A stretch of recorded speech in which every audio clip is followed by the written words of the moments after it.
Is my screen visible?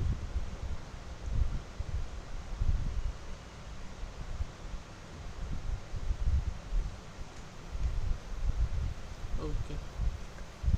So let's start the discussion. People will come. People will join. Meanwhile. So yeah. Yeah, so good evening everyone. This is the extra session discussion of this course, Deep Learning. This course is originally taken by Professor Sudarshan Iyengar. Is my voice audible? Oh yeah.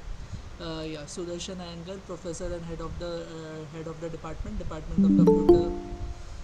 Okay.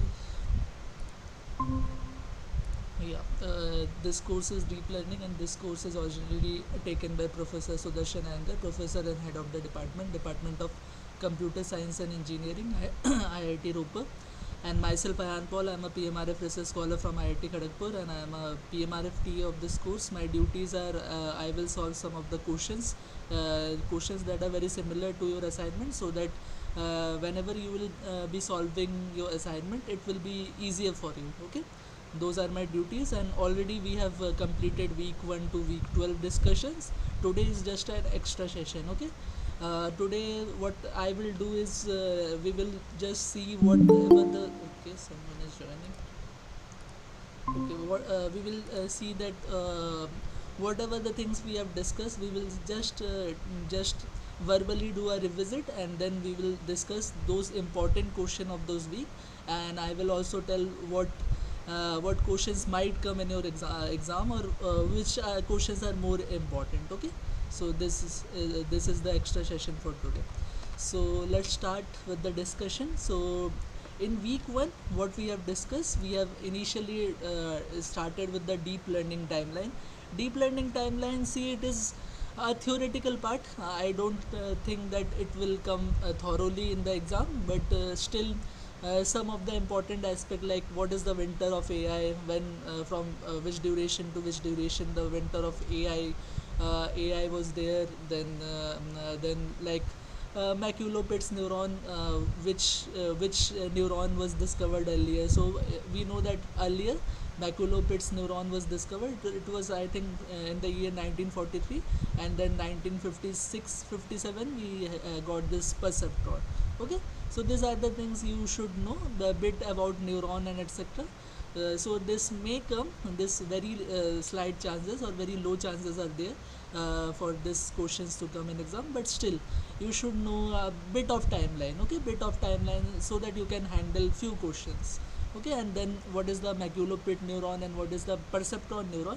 We know in maculopat's neuron we only feed boolean values as input, as well as perceptron we can feed real values, and another difference is perceptron we have this weights. Okay, but maculopate neuron we don't have this weights to the neuron. Okay, maculopate neuron we just have this neuron, we follow the thresholding logic. In maculopate's neuron, in perceptron we have this weights, and then we have this perceptron learning algorithm. Okay, perceptron learning algorithm, how the weights of the perceptron are learned.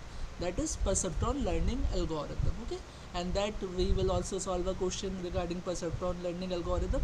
So we generally check the sign. Okay, if the sign of the output is positive and we are getting positive, then we don't change the weight. If the sign is different and our if our output is different and our sign is different, then we then we apply that gradient descent method. Okay, so that is the perceptron learning algorithm. We will also solve a question regarding this. So these are the topics we have discussed in the week 1 assignment questions. Okay, then in week 2 we have discussed about network of perceptron. So earlier the perceptron we are okay, someone is joining.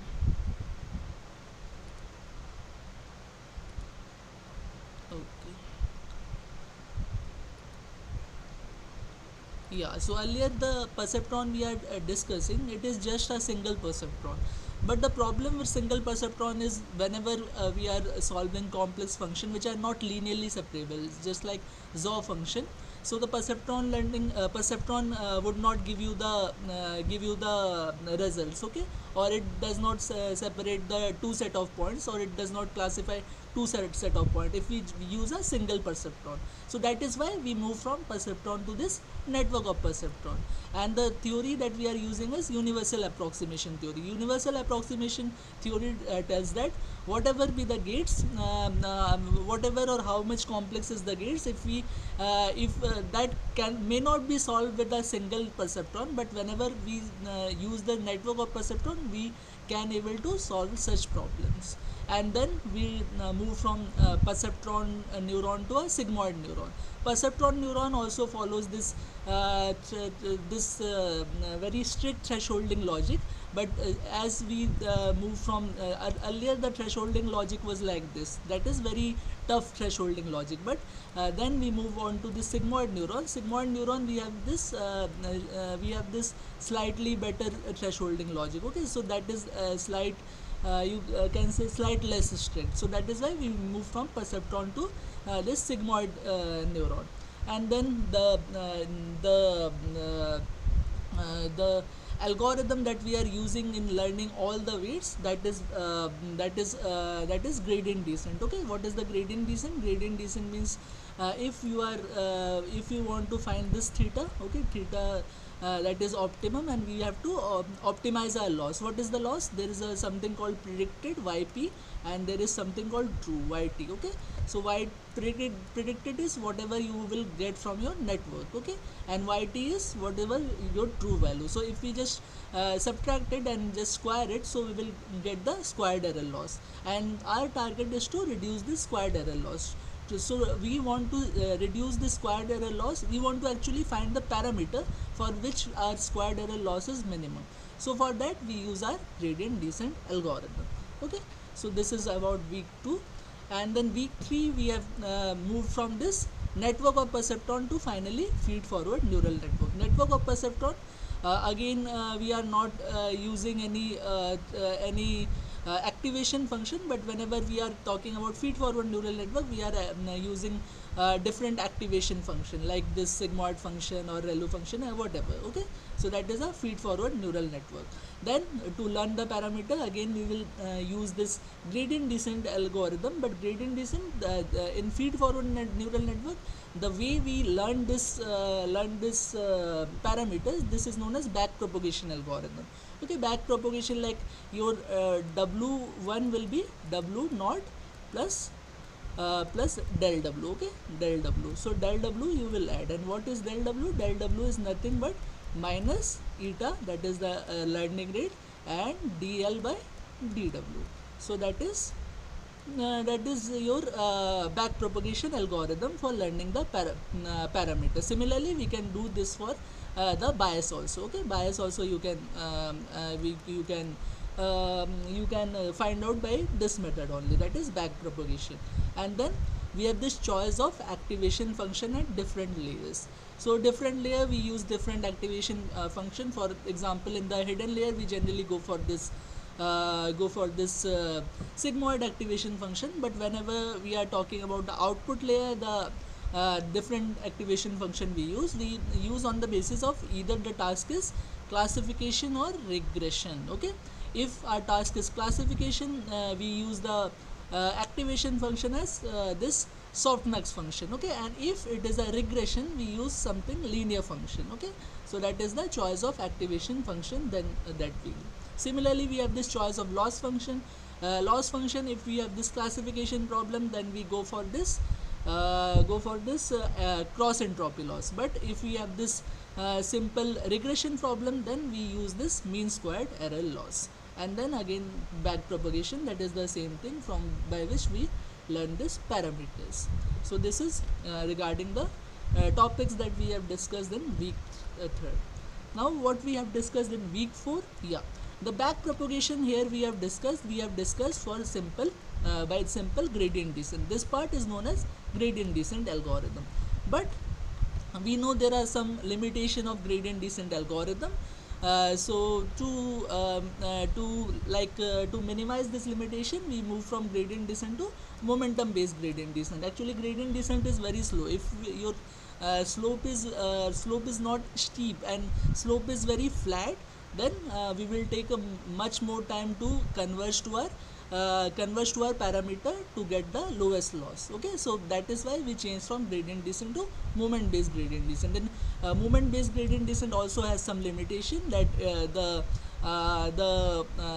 there is more oscillations. Okay, because we are providing a momentum, so even if we reach the point, it is again oscillating because we are just giving some momentum to it. So to deal with it, we have passed from this momentum based gradient descent to nest of accelerated gradient descent. And then we have seen this two things. One is stochastic and mini batch gradient descent. So gradient descent is what, if we just look at the whole data set and then update our parameters, so that is vanilla gradient descent.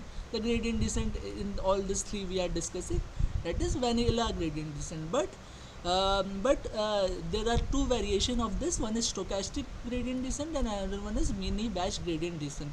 Stochastic gradient descent means if just we see one point and by this one point we are changing the parameter, so that is stochastic gradient descent. Similarly, mini batch, we will take a batch of points, and after the batch of points is executed, we are changing the parameters, so that is mini batch gradient descent. And then we have this advanced algorithm, that is adaptive gradient, that is also known as ADAGRAD, root mean square propagation, that is RMS prop, and adaptive movement estimation. You can see all this. These are some details, so I am not going in detail, but you can just see the week 4 YouTube video or even the slides, so you will get the idea about adaptive gradient, mean square propagation, and ADAM, or the adaptive movement estimation. This is most popular. This is used in our recent every neural network that recently anyone will use. So we generally use this algorithm, that is adaptive movement estimation. So it has both the thing. One is the momentum is also there, and second there is something called adaptive gradient is also there. So combination of adaptive gradient and momentum is known as ADAM, that we generally use this. It is adaptive movement estimation. Okay, that is regarding week 4. Week 5, so yeah, so whenever we are doing this whatever neural network or machine learning, anything, whenever we apply this type of AI things, so there the problem with us is lot of data. Okay, so we will have like columns and columns of data, 100 or 1000 columns of data. Okay, so to deal with it, we can do two things. One is feature selection and another one is feature extraction. Feature selection means we just choose some parameter, or we just keep some columns and we just forget the rest of it. That is feature selection. But feature selection does not give us the actual picture of the output. Okay, because our output column will depend on like thousands of parameters. So if we are just removing like 900 parameters, so it does not give us a good picture of the output. So to deal with it, we come up with something called feature extraction. So feature extraction or principal component analysis is one form of feature extraction. Feature extraction what we do in feature extraction is we do not just eliminated the other 900 columns, but we take the 1000 columns at once and we change it into different bases. For example, our earlier our data was in 1000 bases because 1000 columns we have as our input, but now what will happen is we are doing this principal component analysis, so we are projecting our data into different bases such that this different bases will cover all our columns. And this basis also gives us one advantage is the variation of data, on which basis we will get the most variation of data.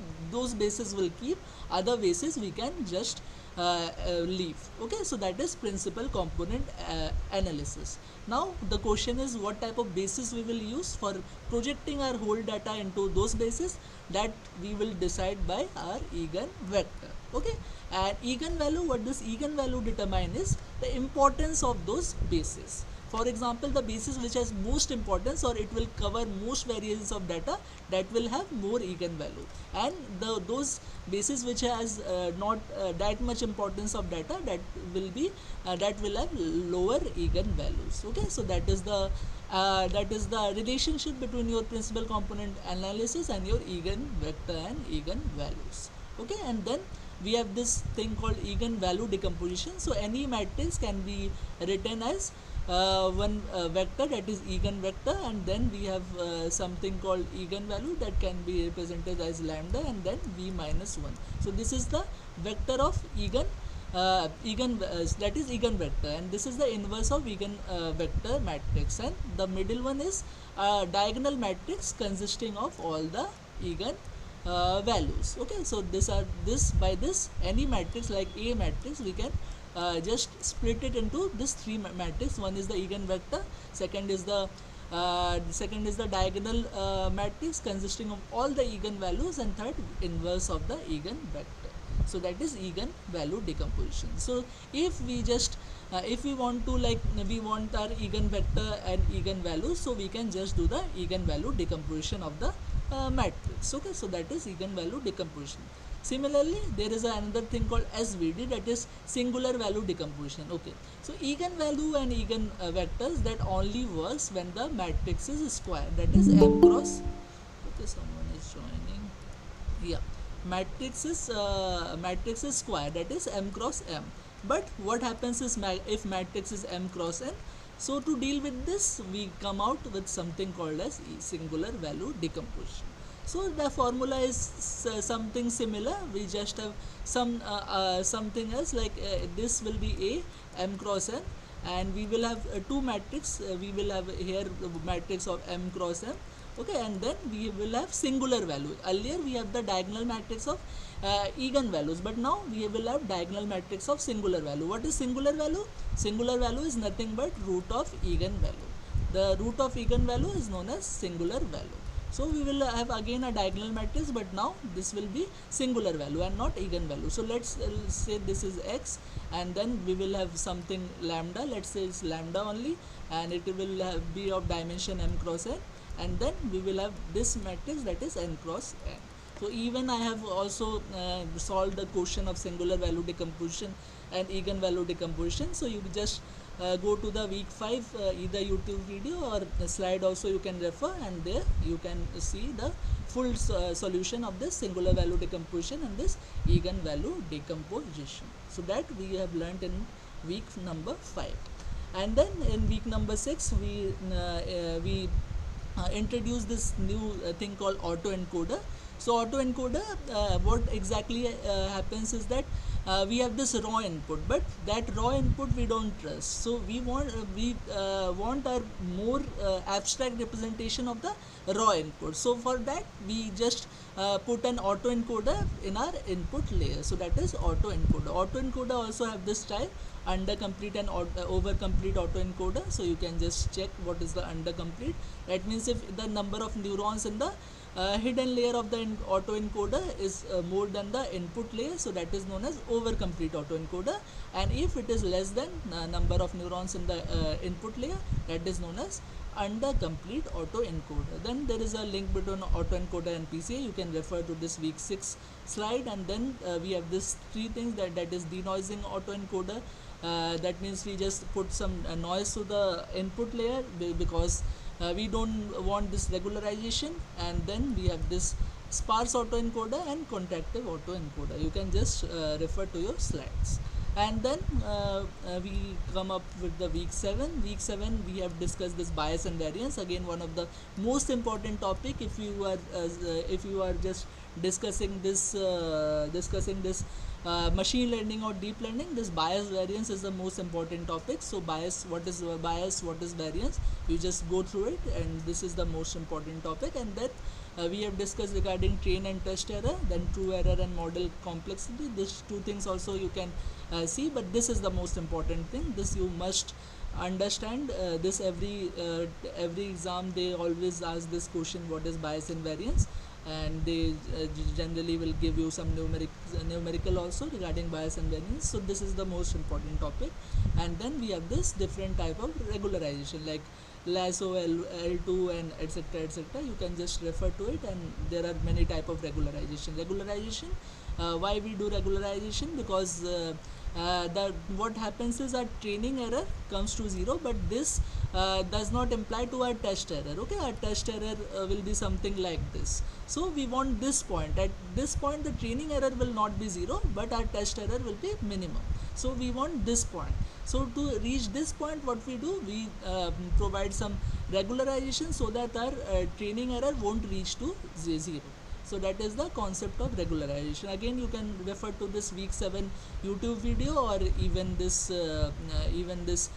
week 7 slide that I have made, and you will get the idea of what is the regularization. So this is regarding week 7. Week 8 we have seen a more broader picture of training the deep neural network. Then we have this unsupervised pre-training. So deep neural network, whenever we were training the deep neural network, actually the thing was not converging. So to solve this, we have this 3 strategy. One is this unsupervised pre-training, then 3 or 4 strategy.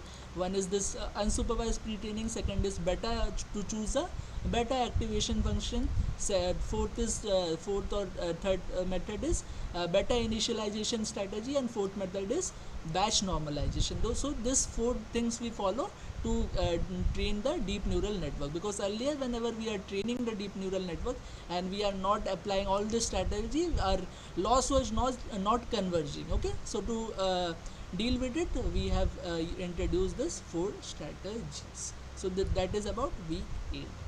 And then week 9, week 8, up to week 8 was our theory of neural network. From week 9 to week 12 we have seen more about the application part. Okay, application, that is where we are using the deep neural network. So week 9 we have seen the use of deep neural network in something called NLP, that is natural language processing. So we have seen how to represent the word into this one hot representation, and then we have seen this distributed representation of word, that is using this PMI, that is pointwise mutual information. Then this SVD for learning the word representation. Up to this are known as count based method, because we are using the PMI. So that is why these are count based method. Okay, and then we have seen this predict based method. Predict based method, we use 2 things. One is CBOW, or continuous bag of words, and then we have this skipped gram.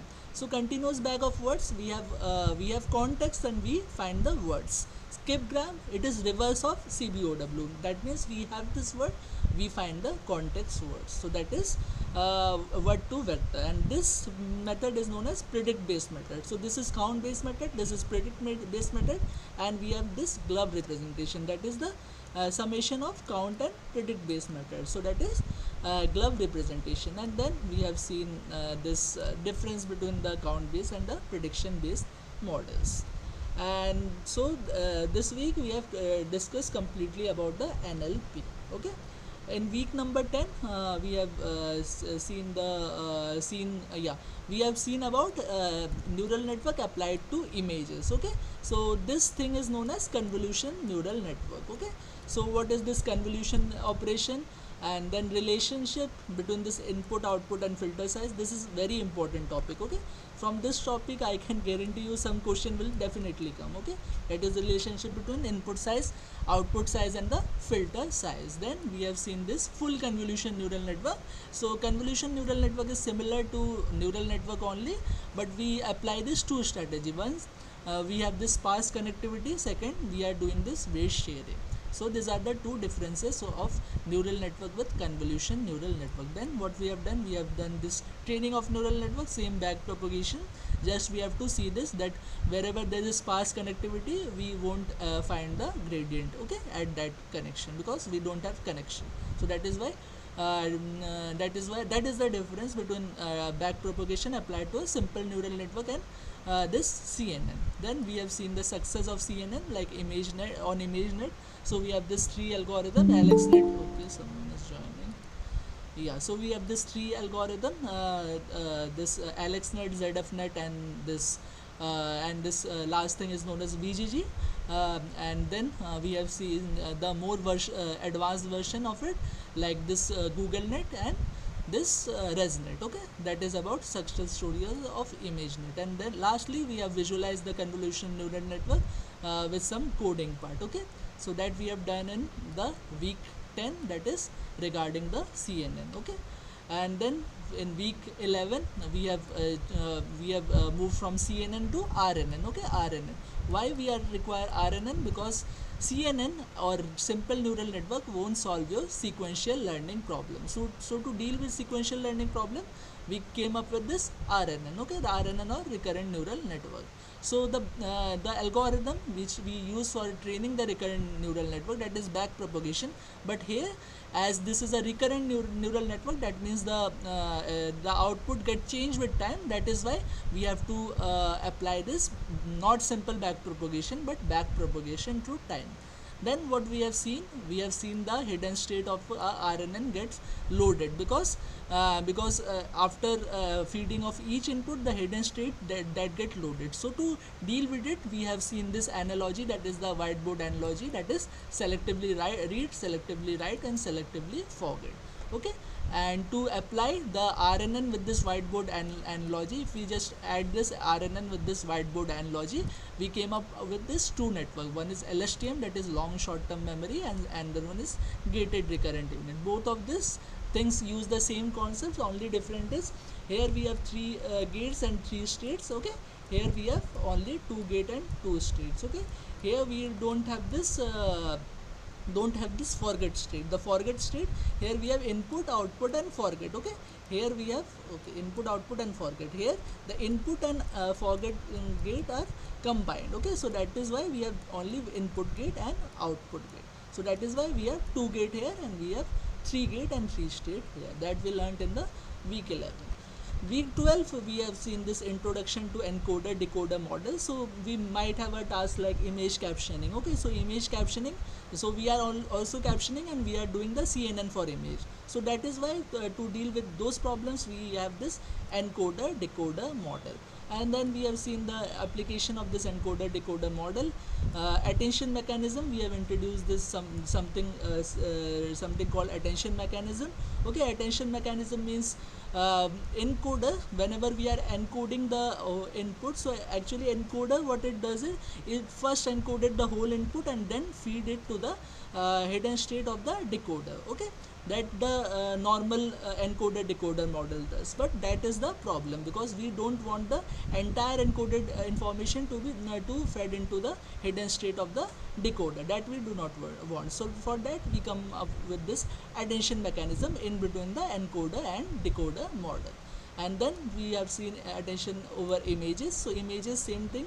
Only here you have to understand this, whenever we are doing the simple encoder decoder model, we might choose encoder as a fully connected layer. But whenever we will be using this attention over images, the encoded layer should be not the fully connected layer but a convolution layer. That you have to understand. And then we have seen this hierarchical RNN. For example, you are summarizing a document, so you have to first do a RNN over words to make it into a sentence, then you have to do RNN over sentences to make it into a document. So that is why this type of task is known as hierarchical RNN. And the attention mechanism here, you will use attention in hierarchical RNNs. For example, you will first give attention over this words, and then you will give attention over the sentences. So that is attention in hierarchical RNN. So this is what we have discussed from week 1 to week 12. So I hope you got an idea what we discussed from week 1 to week 12. Okay. So this you can again refer to all those videos, that all those classes. So classes videos, you know where it is available. So all the classes that I have taken, that will be available in your spreadsheet. Okay, spreadsheet at the fourth is my number, 4th TA, and you will just see Ayan Paul, and beside you will get all the YouTube links. So you can just go from one video to another video and see all those concepts. And all the things that I have, all those presentations and codes, that will be available in a folder known as I think NPTEL DL NPTEL or NPTEL DL, something like that. So that folder you can open and get all this presentation material as well as codes for each of the classes. So that is what I have taken from week 1 to week 12. So is it clear to all of you?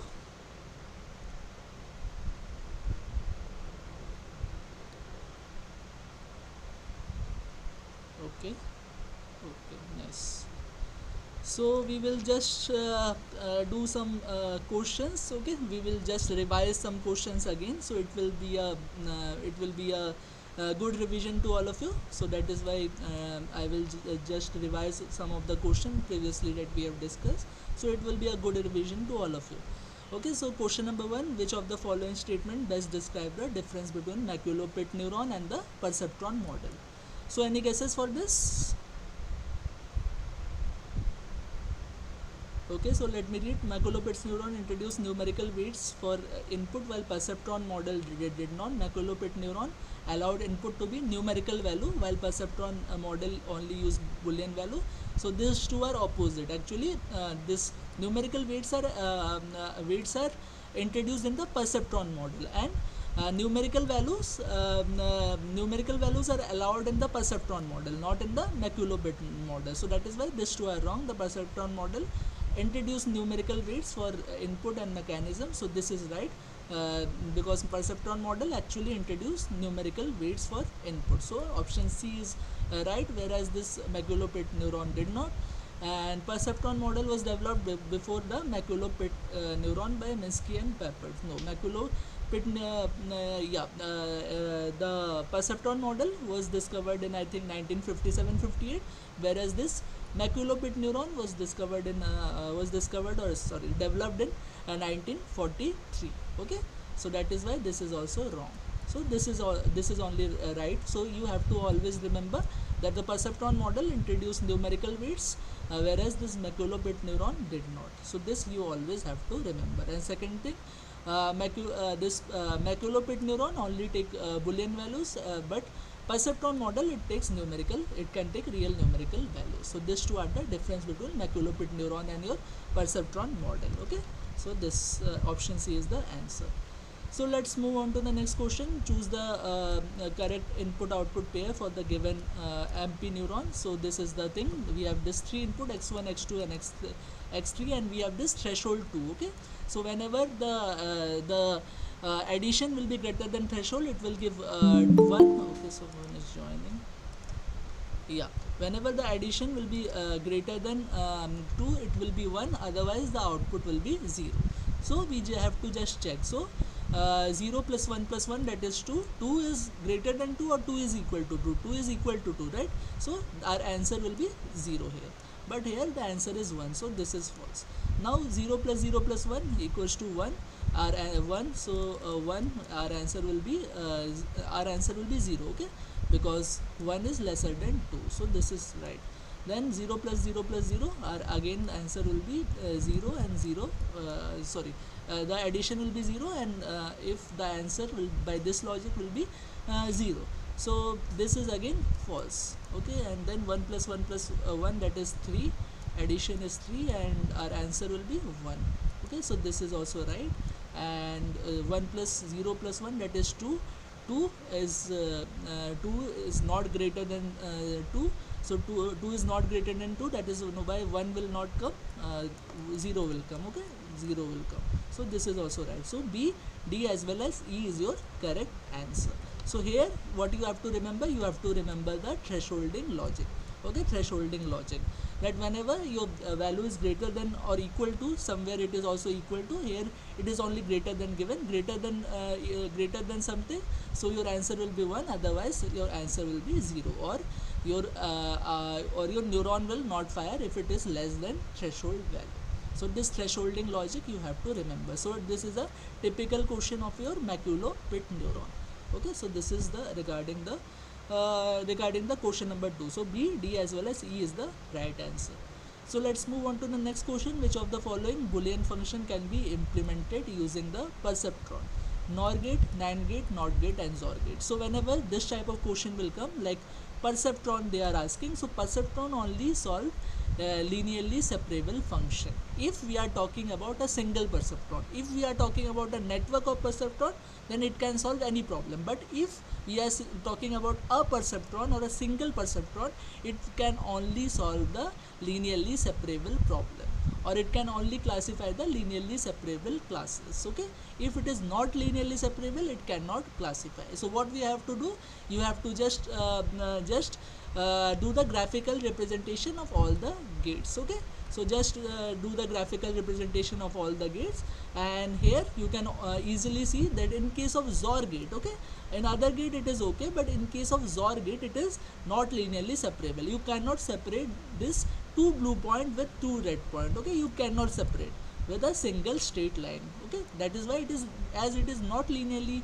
separable, so that is why this XOR function cannot be implemented. This XOR function cannot be implemented by your a single perceptron. So option D is the correct answer. Okay, other you can easily separate, like NOR gate, you can just draw a line like this. This blue point is separated by this 3 point, and here again you can just draw a line like this, and these 3 blue points are separated by this red point.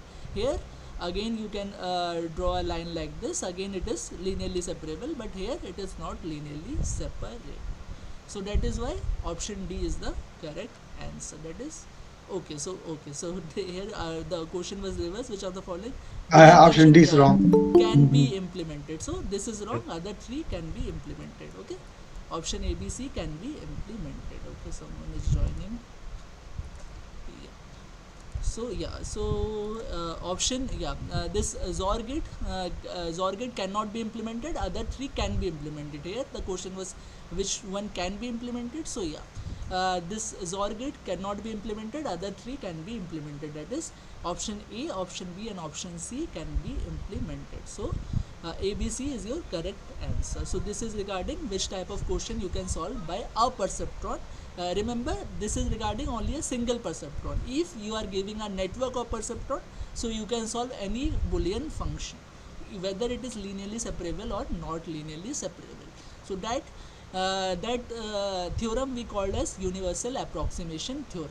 That if we get a network of perceptron, we can solve any Boolean function. But if we got only a single perceptron, then we can only implement linearly separable Boolean function. So this is the logic regarding question number 3. Now let's move on to the question number 4. Suppose we have a Boolean function that takes 4 input, x1, x2, x3 and x4. We have a MP neuron with a parameter theta equals to 3. So this is thresholding logic. Okay, this parameter is known as thresholding logic. So for how many input will the MP neuron give output y equals to 1?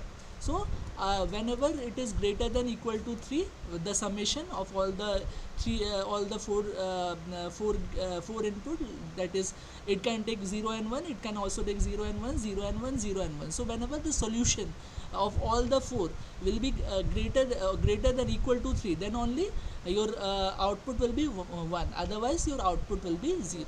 So you have to see the cases for which you have to see rather the combination for which your this summation is greater than equal to 3. So how we will solve? You will first find out how many boolean function can be made by 4 inputs. So boolean function, as you know, boolean takes only two values, 0 and 1. So 2 to the power 4 will be number of boolean function that can be formed from this 4 inputs. That is 2 to the power 4 is 16. Okay, 16 function can be made. 16 boolean function can be made if we have 4 input. If we have 3 input, we will only get 2 to the power 3, that is 8 combinations. So 16 combinations can be made. Now out of 16 combination, how many combination you will get output y equals to 1. So you have to just see, for example, you have to just mate it. How you can mate it? Just do like this, 0 0 0 0 and then 1 1 1 1. Okay, 1 1 1 1. Okay, and then second line how you can mate? 0 0 1 1 0 0 and then 1 1. Similarly 0 1 0 1 0 1 0 1, like this. Okay, so this is 0 0 0 0 1. Yeah, this I have done it for 2 to the power or 8 cases. Similarly, to get 16 cases, so you have to do it 8 number of time. Okay, 0 0 0 0 0 0 0 0. Okay, like this. Okay, similarly 1 1 1 1 1 1 1 1. Similarly, like here 0 0 0 0 1 1 1 1 1 1, similarly like this. Okay, so I hope everybody know how to form this thing. Okay, I hope everybody know this, and you will just form this thing and see what is the combination. So summation will be 0 or 0 whenever all the 4 will be 0. So that is one case. Similarly, summation will be 4 when all the 4 are 1. That is also one case. Okay, so one case for summation equals to 0, one case for summation equals to 4. For summation equals to 1, we will have 4 combinations. Summation equals to 2, we have 6 combinations. Summation equals to 3, we will have 4 combinations. Now what I have told, the summation should be greater than equal to 3. So that means this combination hold and this combination hold. So 4 plus 1 equals to 5 combination. For 5 combination out of 16, for 5 combination we are getting our output equals to 1. Okay, so option D is the option A is the correct answer. Okay, so option A is the correct answer. So this is the logic behind this. Okay, so this is regarding question number 4. Again, what is important in this question? The number of, it is very important, the number of if you are given the number of input, how many boolean function can be formed. Okay, that is the most important thing that you will have to keep in mind. And second, there is this thresholding logic for this maculo-pit neuron. Okay, so these two things you have to understand for solving this question number 4. Now let's go to question number 5. This is regarding the perceptron learning algorithm. Okay, so perceptron learning algorithm, initially our weight was 0, 0, and this is our data, x1 x2 2 2, and we have this true output, that is 1. Then we have this 2 minus 2, this is the second point, this is the first point, this is the second point, and this is the third point. Okay, what we have to do, we have to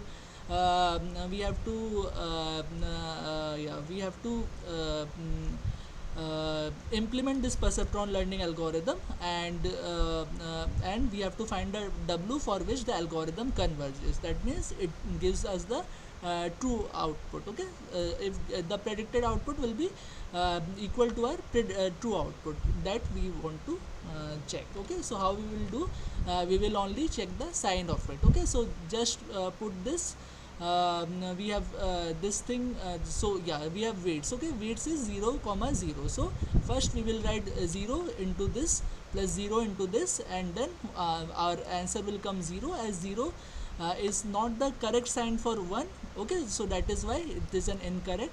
So that is why we will update the weights. How we will update the weight? Our updated weight W new equals to W old. Okay, W old plus eta into y dot x. Okay, that is how you will implement the weight. So this you will just implement, and yeah, our weight, new weight will be 2, 2. Why we are updating the weight? Because a sign of 0 is not or not correct to 1, because 1 is a positive but 0 is not a positive value. So that is why we have to update our w parameter. Similarly, we will do for the second point again. This is incorrect because 0 is coming, but 0 is not the correct option.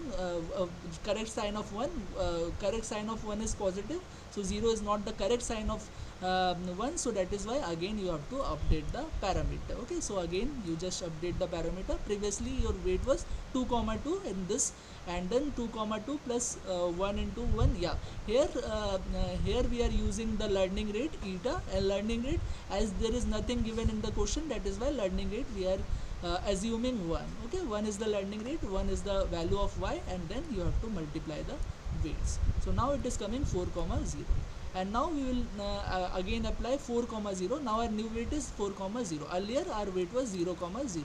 After the first iteration, our weight was coming, after the updating for the first point, our weight was coming 2 comma 2.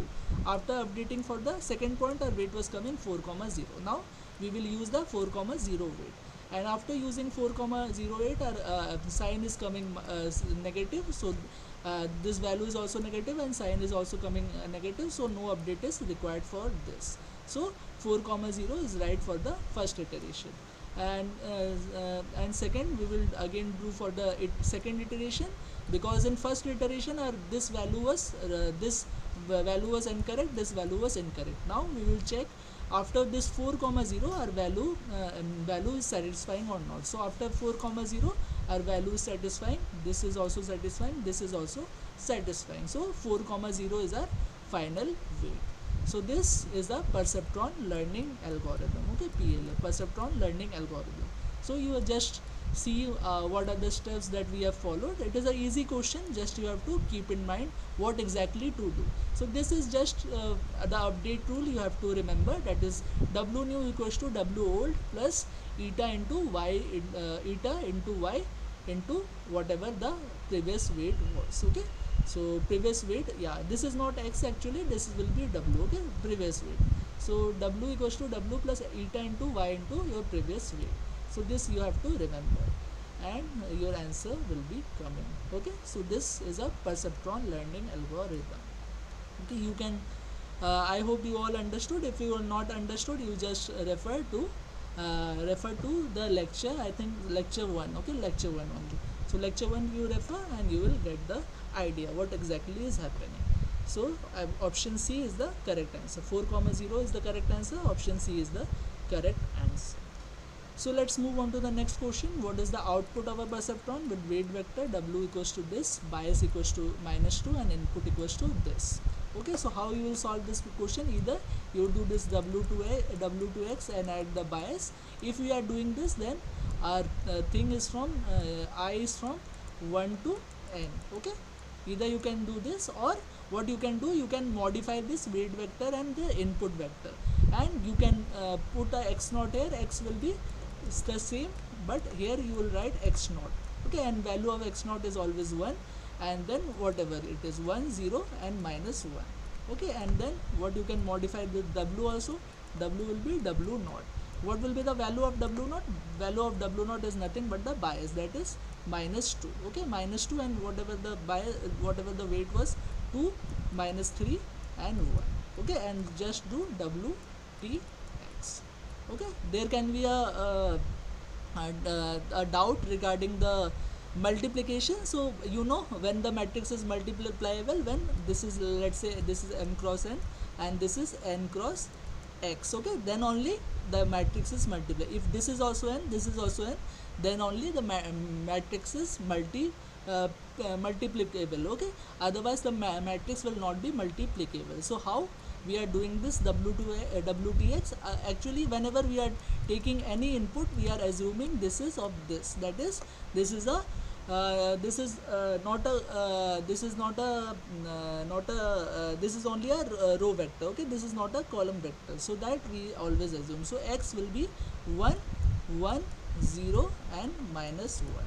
Okay, this is our x. And what is WT? W is actually w yeah, so have I done wrong? Yeah, so actually this not this is, yeah, x will be of this form, that is x will be of this form, that is 1, 1, 0 and -1. okay, and this will be of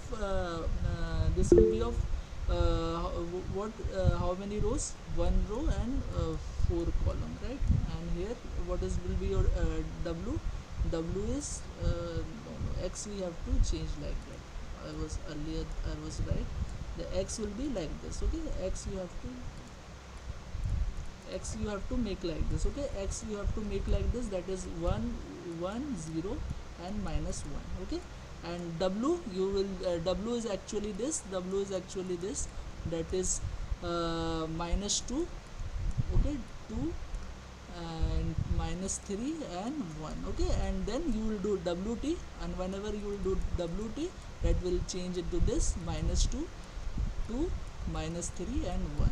Now what is the order of this? Order of this is 1 cross 4, and this is 4 cross 1, okay. And then when you will multiply, you will get answer is in 1 cross 1.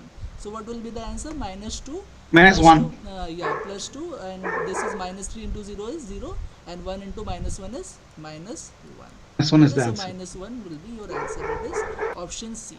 So this you always remember, it is wtx, okay. And whenever we are writing w or x, we always write it in a column vector, okay. This we write not in a row vector, we write in a column vector, okay. And then we just do the transpose of w, and we write the x as it is, okay. And then we multiply. So that is how we do w transpose x, okay. And if you just want to do from I equals to 1 to n, then you have to add the bias after this multiplication. If you do not want to do it, then just write I equals to 0 to n and then w transpose x, okay. Otherwise you have to do I equals to 1 to n, and then you have to add the bias. So this is the thing. So this is regarding question number 6, okay. So this is a simple question of a perceptron, so to multiply the weight to the input to get a output. So this is a question of perceptron that you have to remember. Yeah, so let's move on to the question number 7. This is a function x cube minus 4x square plus 7. What is the updated value of x after second iteration of the gradient descent update if the learning rate is 0? So eta is given as 0, and what is the we all know what is the gradient descent. Gradient descent tell that w Sir, equals learning rate to, is 0.1, sir. yeah, sorry, it is not 0, it is 0.1, yeah. And initial value of x, that is x naught, is given, that is 5, okay. And what you have to do, you have to put the gradient descent. Gradient descent is w1 will be equal to w0 plus del w, okay. And what is del w? Del w will be equal to minus eta dw by it will be del fx, whatever the function, divided by del w, okay. That is how you will solve the problem. So how here, how you can solve? Just do the differentiation of this, and you will get the f dash x, and f dash x will be 3x square minus 8x, okay. 3x square minus 8x, and then you can just follow this xn plus 1, xn minus alpha, whatever I had told, alpha or eta. Eta will be your learning rate, that is 0.1 into this f dash xn, that is f dash x0. So what will be the f dash x0? Initial value is x equals to 5, so 3 into 25 minus 40, that is 3 into 25 is 75 minus 40, 40 is, that is 35, okay. So so this is the f dash 5, and just put 5 minus 0.1 into f dash 5, and you will get the x1. Similarly you can get the x2, okay. So x2, after second iteration, our answer is coming 2.025, so 2.025 is our answer, okay. It is a range type question, answer is between 2.0 to 2.1. So that is how you have to understand. So gradient descent algorithm, how we do the gradient descent update, that you have to remember from this question, okay. This is the most important thing, how you do the gradient descent update. So this formula is the most important thing. This formula is very much similar to perceptron learning algorithm only.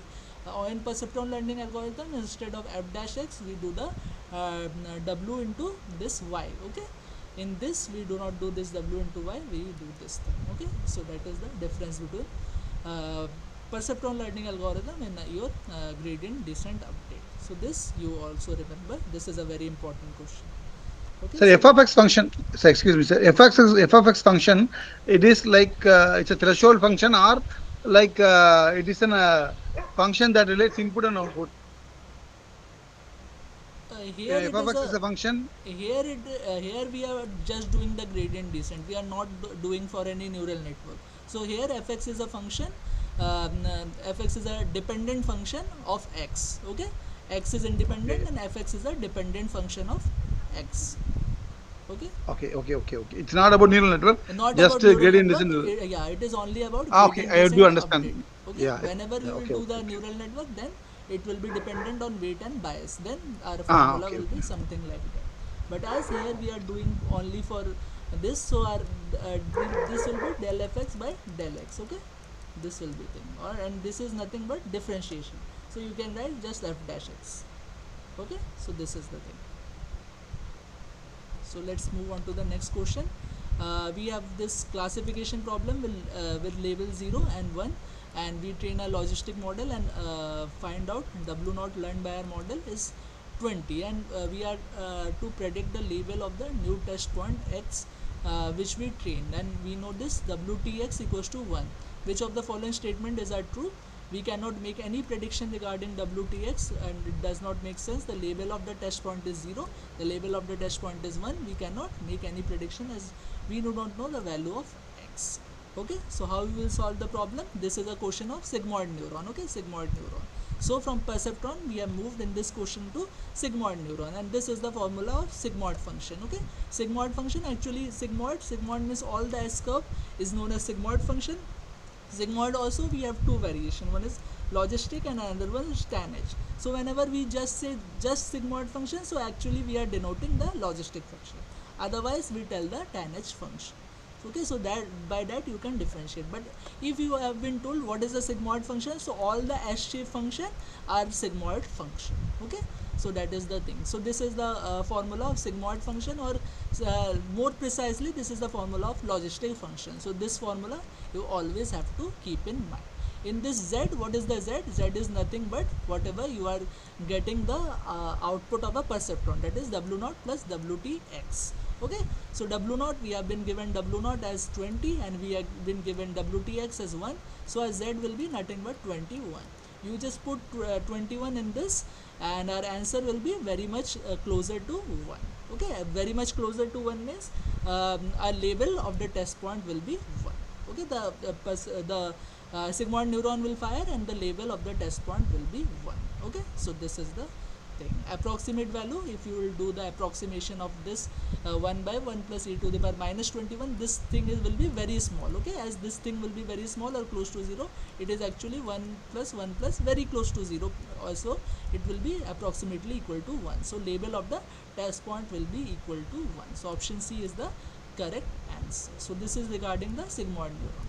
So after perceptron we have moved to this sigmoid neuron in question number 8. So that is how you will solve the question. Now let's move to the next question. Again, this is a question of the sigmoid neuron, sigmoid function. This is the sigmoid function we have just seen in the previous question.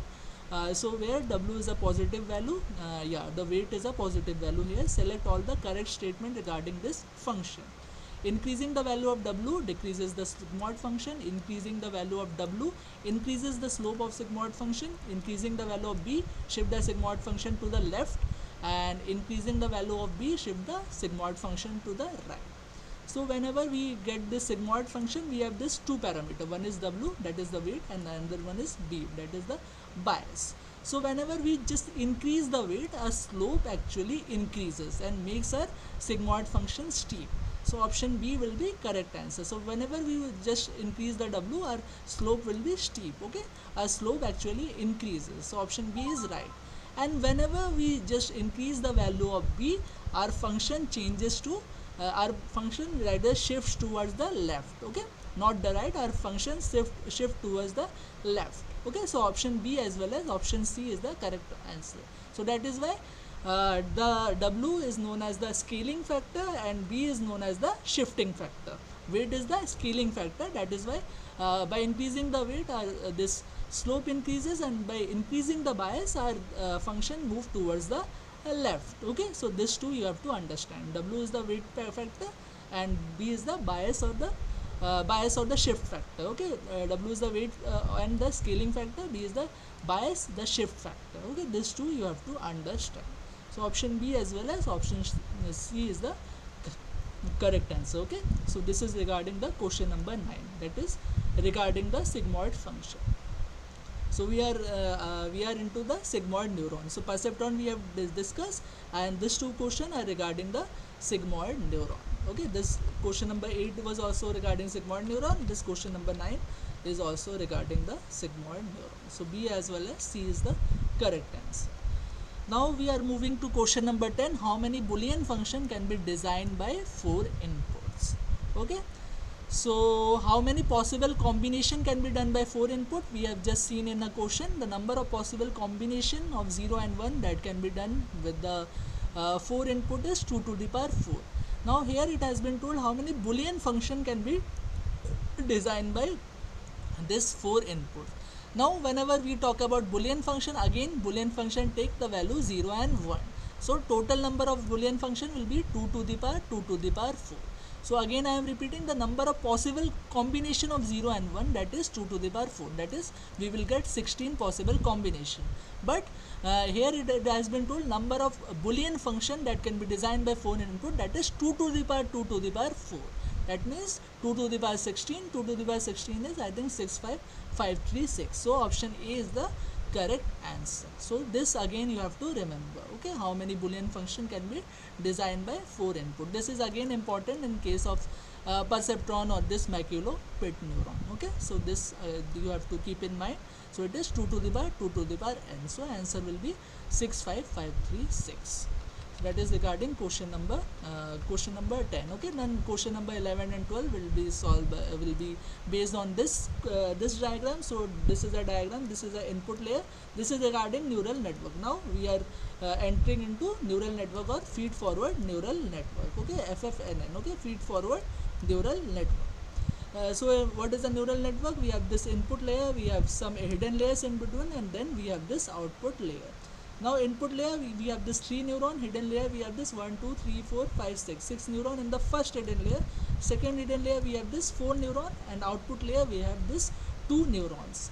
Now it has been told, yeah, this is the thing, and all the neurons are connected towards each other. So we will have weights in between. Whatever the connection, for each connection we will have a weight. Similarly, whenever we will find the output of this hidden neurons, then we will have biases for all this neuron. Similarly, we will have biases for all this neuron here. Similarly, we will have biases for all the 2 neurons here. So again I am repeating the number of connection you are seeing. All the connection has some weights, and the first hidden layer, second hidden layer as well as third hidden layer has biases. All the neuron of this hidden layer has one bias each for each neuron. Similarly, all the neurons will have one bias each for each neuron. Similarly, all the neurons here will have one bias each for each neuron. So that is the complete structure of the neural network. Now what is our question? Choose the correct dimension of W1 and A1. What is the W1? W1, yeah. In the diagram, W1 is a matrix of W1 is a matrix, and X, A1, H1, and O are the column vectors. And Wij denotes J. Okay. So actually, this weight is known as W1. This weights I think they will denote by W2, and this is whatever the W3 or whatever. Okay. So this is what I am thinking. Yeah, W1 and A1. Okay, what is A1 in the diagram? Okay, X. Okay, let me the diagram below show a neural network, 2 hidden layer. We have this input X. The first hidden layer contains all this thing. Each neuron in the Lth layer is connected to the L plus 1 layer. Each neuron, yeah. So in the diagram, W1 is a matter. Yeah, they will say this as W1, then this as W2. Okay. And yeah, this is the thing. Now they are asking what is the dimension of W1 and A1. So actually I think it has been written A1 for here. Actually this notation all is derived from your this lecture notes. So in lecture notes, if you will read the lecture note, you will get the full idea. Okay, so I think this is the dimension for W1, and this is the dimension for A1. The weights here they are telling as A1, and the weights here they are telling as W1. So what is will be the dimension of W1? The dimension of W1 is 6 cross 3. Similarly, what is the dimension of E1? E1 is 6 cross 1. Okay, E1 is 6 cross 1. So E1 is, I think, biases, right? E1 is, I think, biases. So E1, yeah, E1 is, I think, biases. That was why E1 is 6 cross 1. Yeah, E1 should be, then E1 is biases for this layer. That is why it is 6 cross 1. Yeah, so E1 is biases for this layer. Okay, someone is joining. That is why it is 6 cross 1, and W1 is the weight matrix between the input layer and the first hidden layer. That is why it should be 6 cross 3. Okay, 6 cross 3 for W1, and A1 is the biases for this layer, so that is why it is 6 cross 1. Okay, so that is the two things that you have to understand. Okay, 6 cross 1, yeah. W1 is 6 cross 3, A1 is 6 cross 1. Similarly, what will be the dimension for W2? The W2 dimension is 4 cross 6. What will be the dimension of, let's say, W3? W3 dimension is 2 cross 2 by 4. 4. Yeah, 2 cross 4. Similarly, what is the dimension of A1? We have just seen 6 cross 1. Dimension of, let's say, A2 is 4 4 cross by 1. 1. And let's say this is A3 is 2 cross 1. And input we know 3 cross 1. So these are the dimension of the entire neural network that you have to understand. Okay, so this is the thing. Now let's move on to the next question. How many learnable parameter included the bias are there in the network? So how many parameters are there that we can learn? What are the learnable parameter in neural network? First is weight and second is bias. So these two, if we add for each layer, we will get the total answer. Okay, so let's say what is the parameter between here to here. That means between the input layer and the first hidden layer, all the weights, how many weights should be there? That is 1 2 3 4 5 6, and 6 and 2 3, that is 18 number of weights we will have connecting the input layer and the first hidden layer. And how many biases should be there? That is 6. So in this layer we will have 24 number of parameter between input layer and first hidden layer. Now between hidden layer 1 and hidden layer 2, how many parameters? 6 cross 4, that is 24. And how many biases? That is 24 plus 4, that is 28. Okay, 28. Okay, 24 plus 4, that is 28. And now what about this? That is 8. 4 cross 2, that is 8, and plus 2, that is 10. So just add it. 24 plus 28 is 52. 52 plus 10 is 62. So 62 number of total parameters. Okay, 62 number of total parameters. So that is how you will find out how many learnable parameters are there in the network. Okay, now let's move on to the next question. Here this is a question of this classification problem. We have this two problem in neural network. One is classification and another one is regression. Regression we solve by the output function we use in regression is linear function, and the loss function we use in regression is MSE, that is mean squared error loss. Okay, but in classification the output function we use is softmax, and the loss function we use is cross entropy loss. Okay, cross entropy loss. So this is a question of cross entropy. That is as this is a classification problem, you can clearly see this is a classification problem. That is why the loss function we are using here is cross entropy loss. Now what is the question? This is a true yeah, this is a true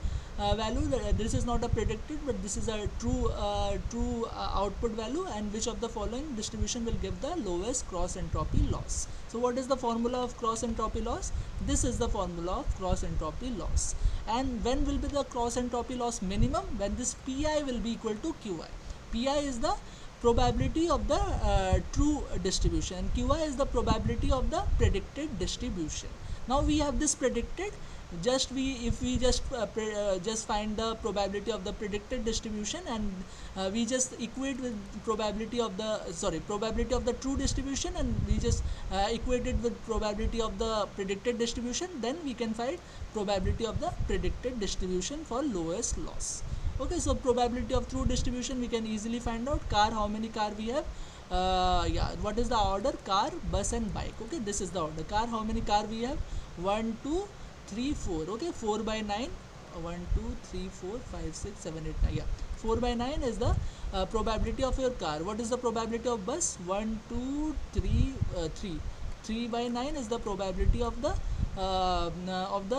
bus. And then bike, we have only 2 bikes, so 2 by 9 is the probability of the true probability of the your this car, bus and bike. And this should be equated to the predicted probability to get the lowest loss. So Q will be 4 by 9, 3 by 9, comma 2 by 9, and 4 by 9 is how much? 0.44, right? And 3 by 9 is 0.33, and this is 0.22. So option B is the right answer. Okay, so that is how you solve the question. So this is the question is regarding the cross entropy loss. Okay, so this is question number 13. Now again there is this cross entropy etc. is related to this term known as information gain. So we have this event 1 that is occurring with this probability 0.80 probability, and this event B occurring with 0.20 probability. Now what is the information gain? Now this is the information, not information gain but information content. Okay, so this is the formula of information content. If we have this probability, we can find out this information content. Now okay, let me erase this. Okay. Now here you can see correctly that you can see with the formula correctly that I is related to P, okay, log P, but we have this minus sign here. So if we increase the I, so our PV will decrease, or reverse we can say that if our P is less, then our I will be high. Okay, this is inversely proportional. Okay, I is inversely proportional to P. P, okay, P. I is inversely proportional to P. So you just see if what is the P? P of event occurring A, event A occurring, that is 0.80. That means for event A we will have low information content, and event B we will have high information content. So A as well as D is a correct answer. Okay, A as well as D is a correct answer. So just you have to remember this in mind, and secondly you have to understand that I is inversely proportional to 1 by P. Greater is the probability, lesser is the information content. Okay, so this is the thing about question number 40. Now again this question was not directly related, but this is related to cross entropy etc. So that is why this question was provided. Okay, now let's move on to this question numbers 15 and 16. So we have this network, and what has been told, we have this weight W1 weight, and this is the W2 weight, and this is the W3 weight. Okay, W1, W2 and W3 is given, X value is given. What we need to do, yeah, let's see the question. What is the predicted output? Okay, so we have to find this Y1 predicted. So Y1 predicted, how you can find? First you have to find this H1, then you have to find this H2, and then you have to find this Y1. H1 how you can find? You just multiply W1 with this X, and you will get the H1, because here I think there is no bias given, right? Yeah, does not contain any bias, so bias value is 0, B equals to 0 in all the layers. So just multiply W1 with X1, X, then you will find the H1. Okay, H1 or this hidden layer, this. Okay, multiply this and you will get, yeah, each neuron has two sides. Yeah, one is the pre-activation side, one is the post-activation side. So if you just multiply W1 with this value, you will get the pre-activation value of the neurons. But to get the post-activation, what you have to do, you have to see what type of function is between. So the input to the neuron, the activation function used in the hidden layer is sigmoid. So you have to do this sigma and then W1 into X. Okay, then you will get the H1, H of this layer. Similarly, whatever the answer will be coming, you just multiply by W2, you give the you apply this sigmoid function, and you will get the H2. And what about the output layer? Does not contain any activation function. That means output layer contains linear function. So output layer, you just need not have to apply any activation function. Whatever W3 into this hidden layer you will provide, you will get the Y1 or the predicted output. Okay, so that is how you will just find out. So this is the step I have just told you. Just first do W1 into X, and then find this H1, and then W2 into H1, and then find this H2, and then H2 into W3, and you will find the predicted output. That is coming, I think, 4.95. Okay, so 4 point, yeah, this is a range based question, so 4.95 to 4.96 is your answer. Now compute the loss. What is the loss? Loss is between the predicted minus yt whole square. Okay, and this is regarding, yeah, MSE. If you do the mean squared error loss, then how many number of output is there? So output, we have only one output, that is why 1 by 1 into this yp minus yp we just find out, this is yp, okay, that is predicted. Okay, yt we have given in the question, this is our yt, okay, that is true value. So yt minus yp and square of that. So just yp minus yt you do, and square of this you do, and this 9.3025 will be your answer. Okay, so this is regarding how you find the output function and how you find the loss of a neural network. Okay, so this is the question number 16. Now move on to question number 17. Our team has data, yeah, so up to question number 16 we have done the neural network calculation. Now question number 17, whatever calculation till now we have done, we have applied this back propagation. Okay, simple gradient descent or back propagation. But from now on we have this other algorithm also, Adam RMS prop, etc, etc. So from question number 17 we will see this. Now, yeah, now I have told you whatever we have done this vanilla gradient descent, but now we have this two things, one is stochastic gradient descent and second is mini batch gradient descent. Okay, in yeah, we have these two things. One is update is regarding update of parameters. Okay, update is regarding parameters, and second we have iterations. Okay, iteration is regarding the data. Okay, these two things you have to understand: update regarding parameter, iteration during for data. Okay, that means if we are talking about iteration, then we are just focusing how the data and data is trained, and if we are talking about the update, that means we are focusing how the parameters are, how many times the parameter will get updated. So this is a question, a team has this data set contains of 1000 samples. So how many data points are there? 1000. Okay, suppose they decided to use stochastic gradient descent, not vanilla gradient descent, to update the weight. How many times do the weight get updated after training the network? 5 epochs. 5 epochs means we will get over the data 5 number of times, get over the whole data 5 number of times. Now if it is a case of vanilla gradient descent, then as we are doing 5 epochs for each epoch, for if we are doing the vanilla gradient descent or VGD, then for one epoch we will have one update of the parameter. But we are doing this stochastic gradient descent, SGD. For this SGD, the number of points we have, like n points we have, for n points, for one iteration we have n points. Okay, for one iteration we have n points, so for n points, for each point we will update the parameter, so we will have n number of update. So here also we will do the same thing for one iteration. Let's say for one iteration or one epoch we have 1000 number of points. So for, okay, someone is joining, yeah, so for one iteration we have 1000 number of points, so we will get 1000 update for one iteration. Now the question is for 5 iteration. For 5 iteration we have 5 into 1000, that is 5000 number of updates. Okay, so option B is our correct answer. Okay, so this is the thing, option B is our correct answer. If it is for only this vanilla gradient descent, then number of update we will only get 5 updates only, not 5000. But here, as it is for stochastic gradient descent means after every point the network will update its parameter. So after every point we have this 1000 points, so for one epoch we will get 1000 update, for 5 epoch we will get 5000 update. So option B is the correct answer. Okay, option B is the correct answer. Now let's move on to the question number 18. Our team has a data set 1000 sample for training the feed-forward neural network. Suppose they decided to use a gradient descent algorithm to update the weight. Okay, only gradient descent, not stochastic gradient descent. Okay, suppose further they use a line search algorithm for learning rate. Okay, this is the line search algorithm they are applying for learning rate. How many times do the weight get updated after training the network for 10 epochs? Okay, so learning rate, whenever the line search has been given, don't get confused with stochastic gradient descent.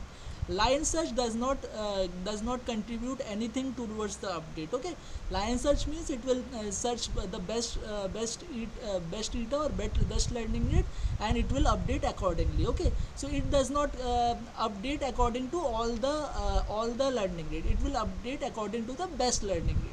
Okay, so line search does not you can say does not affect anything regarding the number of update.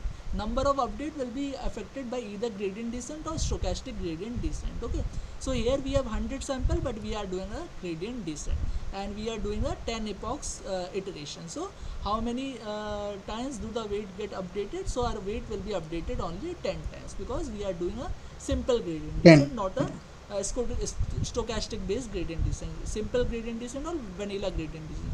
We are doing the VGD, so number of updates we will have only 10 updates. If it is SGD, if it is SGD, then number of update is 10 into 1000. 100, so that is 1000, right? So this is the logic. This you have to keep in mind. These two questions are very important. One question I guess it would come, because this is very important, this update and this update rule. Okay, how the update rule works. So this is very important. And second thing, you have to understand that line search does not affect the update rule. Whatever be the size of the line search, that will not affect the update rule. So that you have to keep in mind. So option D is the correct answer, that is 10. So let's move on to the next question. We have this, consider this 3 point x1, x2, x3, and what has been told. First question, what is the mean? Mean is very easy, that is x1 plus x2 plus x3 divided by 3. Okay, divided by 3, that is the mean. That is very simple. 2 plus 1 plus 2, that is 5 by 3. 2 plus 2 plus 1, that is 5 by 3. So your mean will be 5 by 3, 5 by 3, and 5 by 3 is 1.67. So option B is the correct answer. This is very easy, but this formula you have to keep in mind, that is covariance formula. Okay, mean is very easy, x1 plus x2 plus x3 by 3, that is not problem. But covariance formula, if it has been not been given, then it would be problematic. So covariance formula you have to always keep in mind. This is the formula of covariance, that is 1 by n sigma I equals to 1 to n x minus x bar. X bar is nothing but the mean. Okay, and x minus x bar transpose. So this formula you have to always keep in mind. So you have to find this covariance matrix. So covariance matrix can be found. We know this x1 minus x bar, we know this x2 minus x bar, and we know this x3 minus x bar.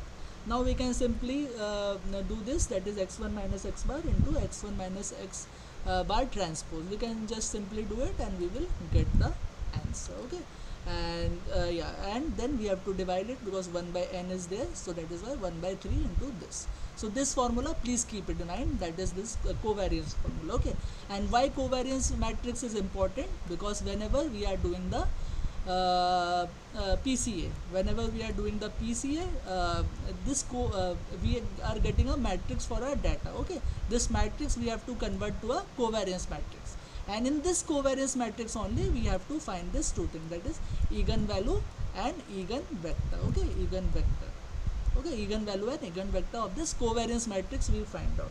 That is why covariance matrix is very important. So this formula always keep in mind.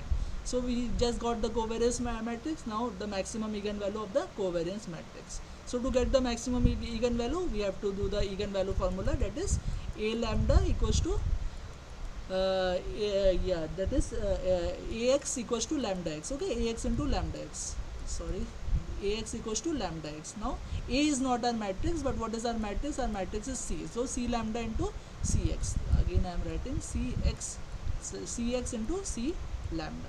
What is c? C is the covariance matrix. What is x? X is the covariance vector or the eigenvector of the covariance matrix. This c is same, and this lambda is eigenvalue of the covariance matrix. So you have to just do this, and this will be the formula. You have to do this. So just c minus lambda I into x. Okay, you just take lambda from this right hand side to the left hand side, that is c minus lambda x equals to 0. You just do the det of this and you will find the value of lambda. So we will get two value of lambda. One is 1 by 3 and another one is 1 by 9. Okay, 1 by 3 and 1 by 9. And here in the question you have to find the maximum eigenvalue. So maximum is 1 by 3. So lambda max is 1 by 3. So 1 by 3 is option A, 0.33 is your answer. Now the eigenvector corresponding to maximum eigenvalue, you got this maximum eigenvalue, that is 1 by 3. Now you can just put the c minus lambda I in place of lambda. You just can put the maximum eigenvalue, that is 1 by 3, and you can get the vector. So we have this two equation, and both this equation will converge to this, that is x equals to y. So x equals to y is our eigenvector. That means both this x and y, we are getting same value, that is x and x. So you have to find out in the option what are the value of x and x. This is the value of x and x. This is minus x and x, so that is not correct. This is again minus x and x, this is not correct. This is x and x, this is correct. So option A as well as option D is your correct answer. So that is how you will find the eigenvector. So what we have learned, how to find the covariance matrix, and then how to find the covariance matrix, that is very important, and then how to find out the eigenvalue in this question, and how to find out the eigenvector in this question. So this thing is clear. Why we require all this? Because we have to convert our data matrix to a covariance matrix, and this covariance matrix we have to split into eigenvalue and eigenvector. Okay, eigenvalue and eigenvector. And when we split into eigenvalue and eigenvector we will use as a basis for PCA. Eigenvalue, the maximum eigenvalues we have, we will take those bases only, other bases we will not consider. So that is the concept for PCA, that is principal component analysis. Now let's move on to this autoencoder. Which of the following network represents autoencoder? It is very easy. Autoencoder means input neuron and output neuron will be same. So here it is not same. Number of input neuron equals to number of output neuron for autoencoder. Here it is not same. So that is why this is false. Here 3 and 4, this is false. 3 and 3 it is right, and 3 and 2 this is again false. So option B is the correct answer. So again I am repeating what is the concept of autoencoder. Number of input neuron will be equal to number of output neuron. So that is the principle of autoencoder. In between we will have only one hidden layer. This hidden layer can have more number of neurons, greater the number of neurons greater than input layer. That type of encoder we call it as over complete autoencoder. If we have number of neurons lesser than number of input neurons, that type of encoder we call it as under complete autoencoder. So this is an example of under complete autoencoder. Okay, so this is the thing. So option B is the correct answer. Now let's move. Yeah, this is the same thing. If an under complete autoencoder has an input layer with a dimension of 7, okay, what could be the possible dimension of the hidden layer? So possible dimension will be less than dimension of the input layer. That means it will be less 6, than 7. So 6 can be, 6, 8 2. cannot be. 0 does not make any sense, because 0 means we do not have any connection in between the input and output layer. So that is false. Option D, that is for complete No. autoencoder, not under complete, not over complete, but complete autoencoder. So this is also not correct. This is correct. So option 6 A and 2. as well as option E is the correct answer. Yeah. So this is the thing. Okay, so this is the thing. So option A as well as option E is the correct answer. Now this is the question. Consider two model. We have this simple model, only two number of parameter, w0 plus w1. This is a question of bias variance trade-off. Okay, bias variance trade-off. So yeah, so what does bias variance trade-off makes us understand? More will be the complex model, lesser will be the bias, more will be the variance. Similarly vice versa for this. More simpler model, more will be the variance, less will be the less will be the variance, more will be the bias for the simpler model. So again I am repeating, more will be the simpler model, bias will be more, variance will be less. Okay. Similarly complex model, more will be the complex model, bias will be less, variance will be more. So this is what you have to always, this will always you have to understand. So you can see regarding this two function, we have this f1x and we have this f2x.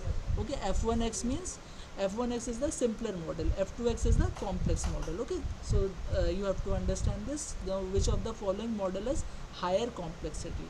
Higher complexity means more number of parameters. Here the number of parameters are 2, because we have this w0 and w1 parameter, that is 2 number of parameter. Here we have 1 2 3 4 5 parameter, w0, w1, w2, w4 and w5. So more will be the parameters, more complex will be the model. So F2 is the complex model than F1. So option B is the correct answer over here. Okay, it is very simple. Now let's move on to the next question. We generate the data. This is the data. We fit the two model F1x and F2x on this data and train them using a neural network. F1 has higher bias than F2. F1 has a higher variance than F2. F2 higher bias than F1, and F2 has a higher variance than F1. So again we will follow this rule that I have told you. So which is more complex? F2 is more complex than F1. Okay, F2 more complex than F1. F2 is more complex than F1. Now as F2 is more complex than F1, it will have lower bias but greater lower bias but greater variance. Okay, so F1 is a simpler model, so it will have higher bias, so this is correct. F1 has a higher variance, so no, F1 has a lower variance. Okay, F1 is a you can see F1 is a simpler model. Simpler model means bias will be greater, variance will be less. Okay, so F1 will have more bias, higher bias but lesser variance. Okay, and F2 has a higher variance and lesser bias. Okay, so option D is correct and option A is correct. Option A as well as option D is the correct answer. So this two things you always have to remember regarding the bias variance trade-off. More is simpler is the model, more is the bias and lesser is the variance. More complex is the model, lesser is the bias, more is the variance. Okay, so this two things you always have to understand. Okay, so this is the thing regarding the question number 26. Now we move on to the question number 27. This is regarding the sigmoid neuron. Saturation of the sigmoid neuron. So we all know the formula of the sigmoid neuron, that is 1 by 1 plus e to the power minus x. Okay, this is the formula. Now what about saturation? More the value of x, what will happen?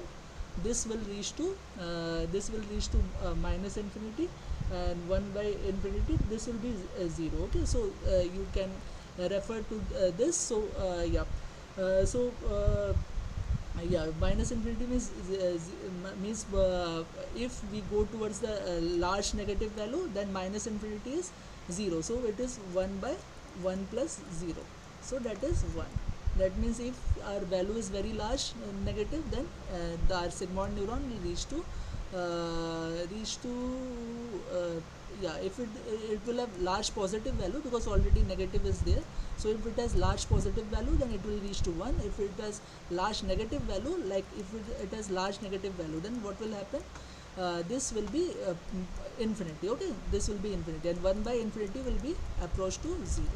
So that will be approaching to 0. So if for both this condition, we say the sigmoid neuron has become saturated.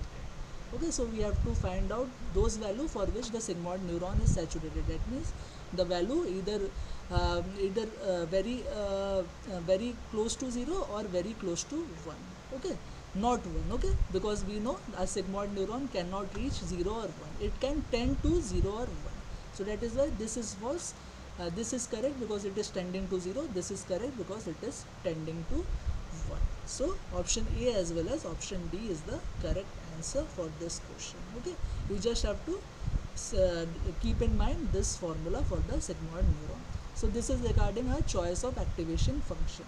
So choice of activation function, sigmoid neuron, we do not use sigmoid neuron much these days. We replace it by relu neuron because sigmoid neuron has this problem of saturation. Okay, problem of saturation. That is why we do not use this sigmoid neuron these days. We rely on this relu neuron. Okay, that is rectilinear linear input, linear unit. Okay, rectilinear linear unit. Okay, relu.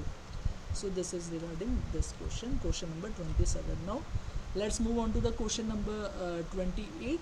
So this is regarding question number 28. So given a neuron, initialized weight w1 and w2 are the initial weight, this x1 and x2 are the output. Calculate the output of the relu neuron. So this is very easy, w1 x1 plus w2 x2, and we have to see whether it is greater than 0 or lesser than 0. If it is greater than 0, then whatever will be the answer, it will be same. If it is less than 0, then our answer will be 0. So 1.5 into 0.2 is 30, that is 0.3, and 0.5 into 0.5, that is 25, that is minus 0.25. So it is, I think, coming, yeah, it will be coming 0.05. So 0.05 will be your answer. Okay, so this is the thing, it is coming 0.05, so 0.05 is our answer. If it is coming minus something, minus 0.05, then 0 will be your answer. Okay, so this is the trick for this relu neuron. Okay, this formula you have to keep in mind, that either it will be x or either it will be 0 or x. Okay, whatever be the maximum. So 0.05 is maximum, then 0, then that is why 0.05. If it the answer is negative something, so 0 is greater than this negative value, that is why it will get you 0 value. So this is regarding the question number 28, or the relu neuron. This is again related to choice of the activation function. Okay, now let's move on to the question number 29. Now we will talk about this NLP. We have this something called PMI, that is point-wise mutual information. Okay, PMI. So PMI, this is the formula of PMI, point-wise mutual information. This is the problem of formula of our PMI. So PMI, we have this two things, one is word and another one is context. Okay, and what is the PMI? It is logarithmic probability of word and context together divided by probability of word into probability of context. Okay, this we can just solve it and we can get the formula. So what will be the formula of this? Probability of word comma context, that is count of word comma context divided by total number of words, that is count WC divided by n. Similarly, probability of word, that is count W by n, and probability of C, that is count of C divided by n. You just put all the three into this equation and you will get the answer. Okay, so n divided by n and n, so one n will come up, that is n into n into log count WC, count W into count C. So option C is your answer. Okay, yeah, option C is your answer. So this is regarding NLP, and this is regarding the count based method, not the predict based method. So whenever we are talking about this PMI, we talk about this count based method. Okay, so this is regarding question number 29. Now question number 30, this is regarding the continuous bag of words. So we have this two thing, one is CBOW, that is continuous bag of word, and we have this skipgram, that is SG. Okay, continuous bag of word, we have this context vector and we predict the word vector. Okay, context vector and we predict the word vector. It is reverse in case of SG or the skipgram. We have this word vector and we predict the context vector in case of this this skipgram. Okay, skipgram model. So here it is a question regarding the CBOW model. The size of word vector is given, that is 100. That means this size is given, that is 100, and we have this vocabulary is given. So context vector will take all the word from the vocabulary, so that is why 10,000. Okay, so how many number of parameter will be there excluding the bias? So just multiply 100 into 10,000. Okay, whatever that will be the your answer or the number of parameter that you have to train for this CBOW. Okay, so 10,000 into 100, and here you have to put the answer in thousand. So divided by, you just do divided by 1,000. Okay, so 100 into actually 10,000. Okay, 100 into 10,000 divided by 1,000. So this square. So 10 into 100, that is 1,000 will be your answer. Okay, so this is how you will solve that. So 1,000 will be your answer for question number 30.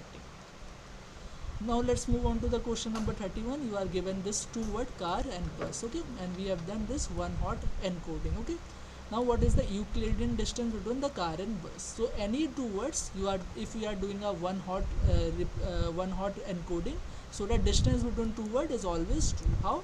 Because just do this 1 minus 0, that is 1 minus 0 square, that is 1 square, and again you have to do 1 minus 0 square for this term. Other terms are 0. So again 1 square. So root over 1 square plus 1 square, that is root 2. So root 2 will be your answer, or your Euclidean distance will be equal to root 2, that is 1.414. Okay, so 1.414 will be your answer. Yeah, this is a range type of question, so your answer will be between 1.41 and to 1.42. So this is regarding question number 31. So this is regarding one hot representation of words. So if we are doing any if we are taking any two words and we are doing the one hot representation of words, then always the distance between the two words will be always root over 2. So this is again a disadvantage, because if we are getting same distance for any two words, so we cannot find the similarity between two similar words. So this is a limitation of this one hot representation of words. So then move on to the question number 32. So this is regarding the size of a convolution, okay, convolution filter, and related to the input and the output size. So we are given an input size. This is a image input size, that is 100 into 100 into 1. Suppose we use a 3 cross 3 kernel, that is f, we know f, the size of the filter, or you can also tell it as k. So let's say size of filter at f equals to 3. Then we have the zero padding, p value is given, that is 1, and stride is also given, that is 3. Okay, what will be the output dimension? So what is the formula of output dimension? So this is the formula of this output dimension. Here k is the filter dimension. Okay, so k will be 3 cross 3, or k will be 3. Okay, k will be 3. This I is we know I will be 100, I will be 100, k will be 3, p is 1, and s is given 3. So just put I, p and s value in this equation, and you will get the output dimension. So output dimension, if you will solve, so I plus 2p, that is 100 plus 2, 102, minus 3, that is 99, divided by 3, that is 33, plus 1. So your output dimension will be 34. Okay, 34 for length or breadth. Okay, length or breadth. Okay, similarly you will have this breadth or width also. Okay, so there are two things. If you take the image, this is the length and this is the width. Okay, so L is coming 34. Now W will also come 34, because same parameter. So your image dimension will be 34 cross 34, and it will be equal to your size of filter, or the number of filter. Here only one filter is applied, so that is why your size will be 1. So 34 cross 1 will be your output dimension of the image. So question number 32 answer is 34. Okay, so this formula again you have to remember. One question will surely come from this formula.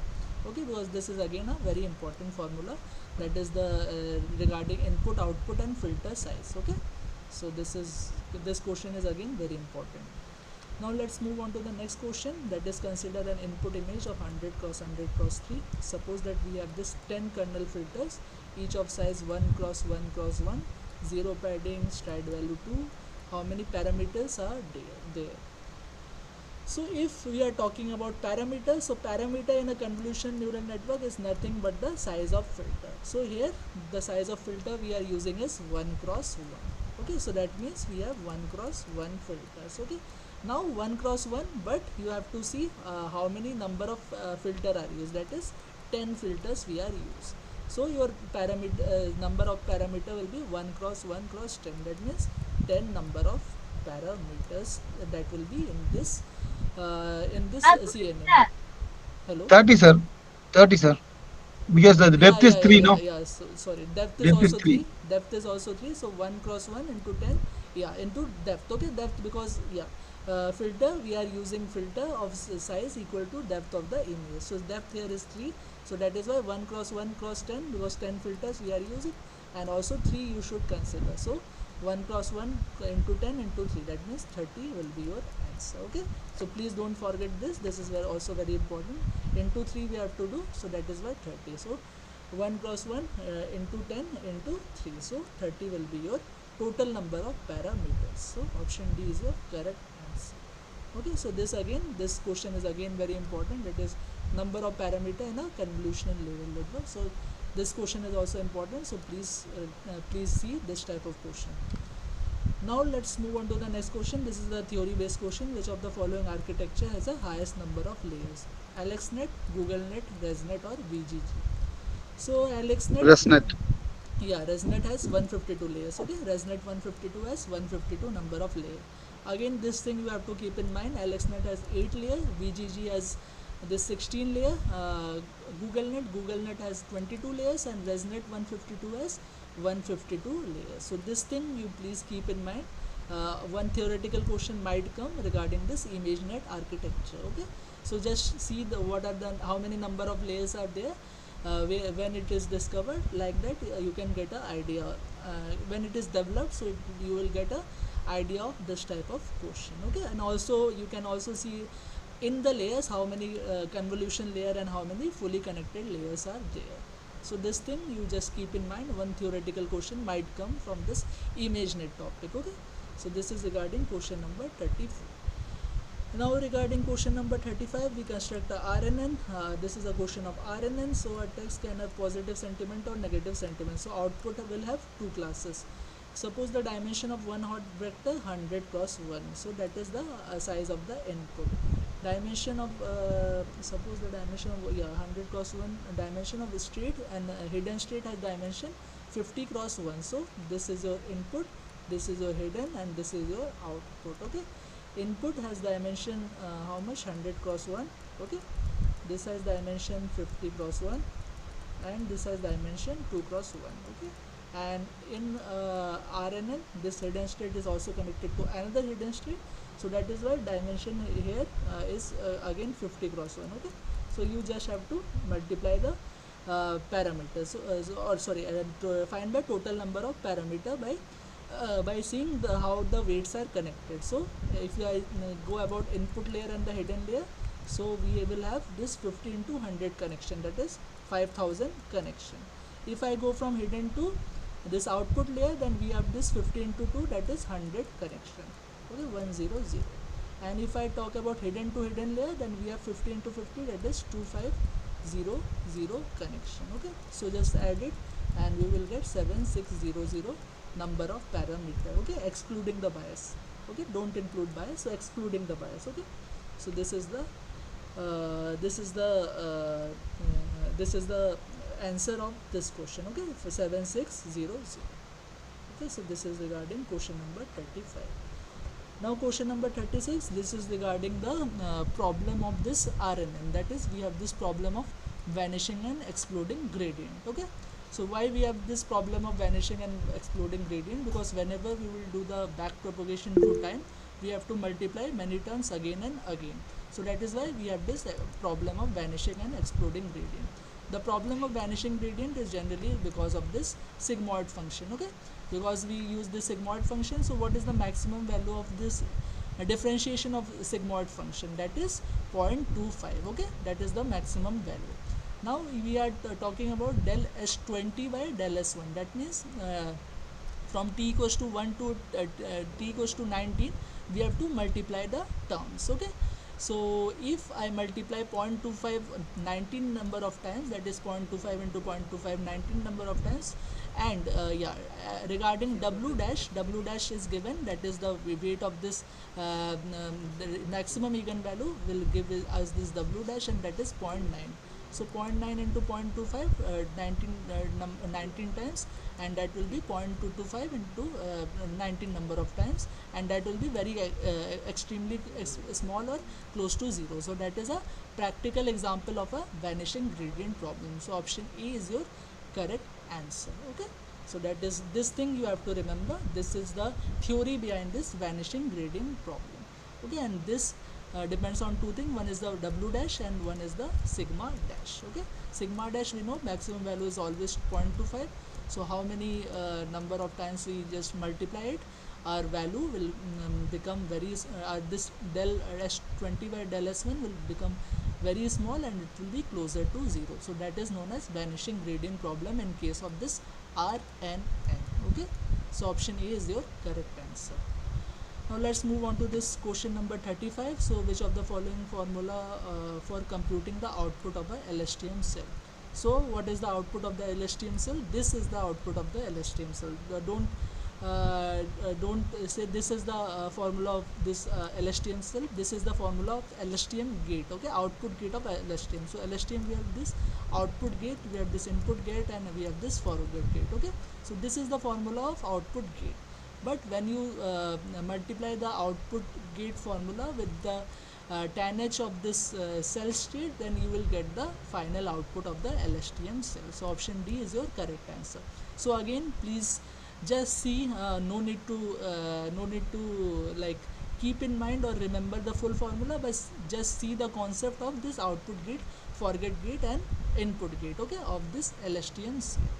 And by this gate you will get three states also, okay. So you just see the logic of this three gate and you see the logic of the three state. By that you can solve all these problems, okay. So option D is the correct answer. This is again a pure theoretical question. If you know the formula or if you know the concept, you can just guess the answer. Now question number 38, which scenarios would most benefit from the hierarchical attention mechanism? This is regarding this attention mechanism. So hierarchical attention mechanism is applied to this hierarchical RNN, and hierarchical RNN, this option A, summarizing long text document. Yeah, classifying, this is regarding CNN, analyzing customer review feedback. That can be done by simple neural network, and real-time processing of sensor data, again that can be done by neural network. So this option is summarizing long text analyzing customer review can be done with RNN, okay, real-time processing, yeah, that can also be done with RNN, but summarizing long text document, that can only be done by this hierarchical attention mechanism.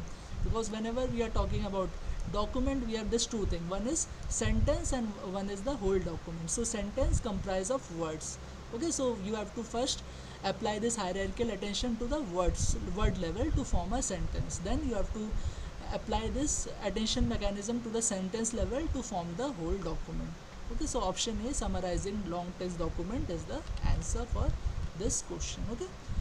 Now let's move on to the next question. Question number 39, which of the following output function is mostly common used in decoder of an encoder decoder model for translation task? Option A, sigmoid, ReLU, softmax and tanh.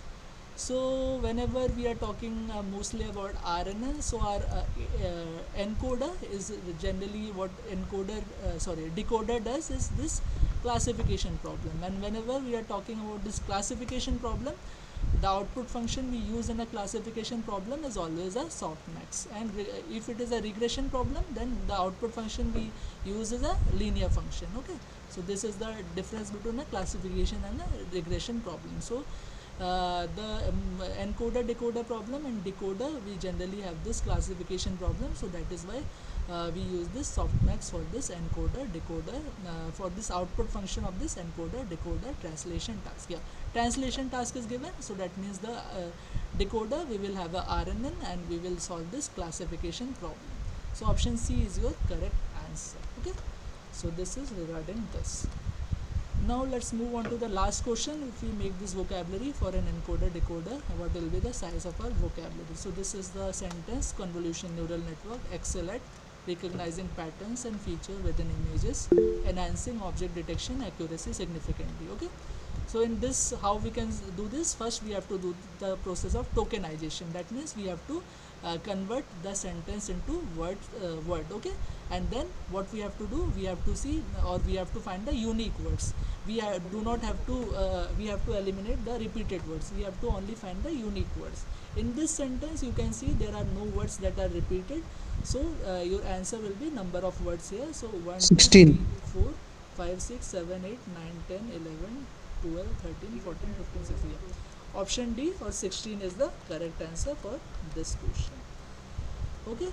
So this is the complete, you can say a complete revision from week 1 to week 12. So this is regarding this class, and yeah, so by this I will end the session for today, okay. So So about exams, sir, yeah, sir, how to expect the questions and how to answer some tips for exams. tips for exam, today's class is the complete tip for exam, okay. So those Okay, question sir. I have given more importance. So those question you have to again practice it again and again, okay. The question Okay, that sir. are important only I have discussed.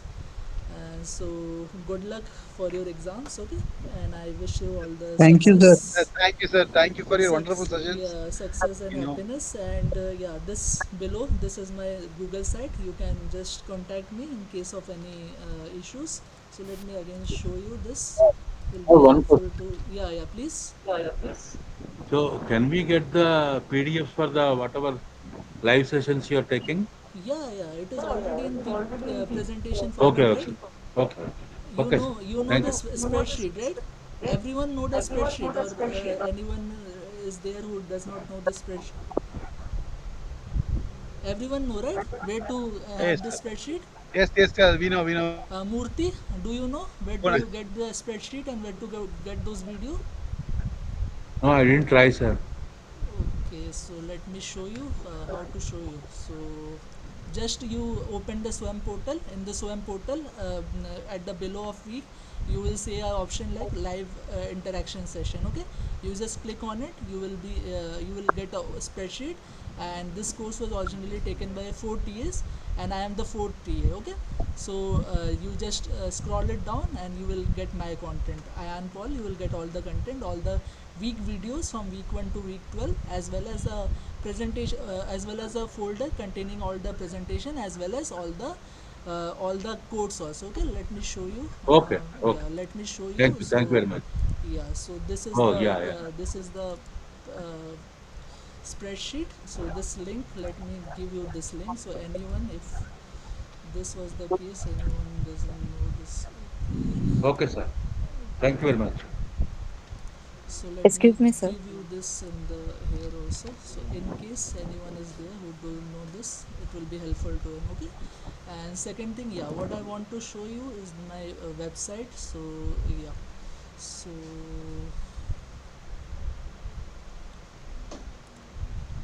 okay, so this is my website. Okay, so you can just click here and you can go to the contact us. I have given all my social media links as well as LinkedIn, etc., so you can follow me, and in case of any doubt in the future you can consult with me. Okay, so because today is the last class, so we won't meet again.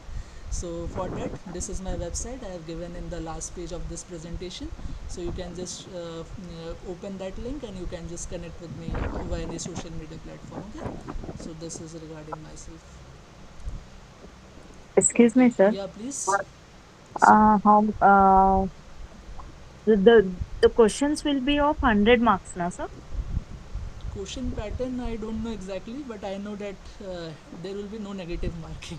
That I know. Okay. Thank God. And more detail, you can just open that announcement section, right? Wherever you are getting those video, in the right side of it, you will get the announcement section. You just check the announcement section, and there only they will post everything, that regarding the date of exam, regarding your admit card, regarding the pattern of the exam, everything they will post over there. Okay, so you just check it again and again, that announcement section.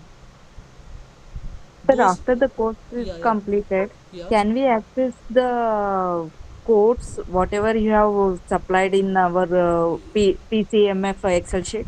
Yeah, you can access it, but my tip is better to download those that folder. Okay, so in Okay. future it might get means I might remove that because of space and anything, so that is why it's better to download that folder. Okay, Okay. it will only be, I think, maximum 100 MB, so better to download that folder.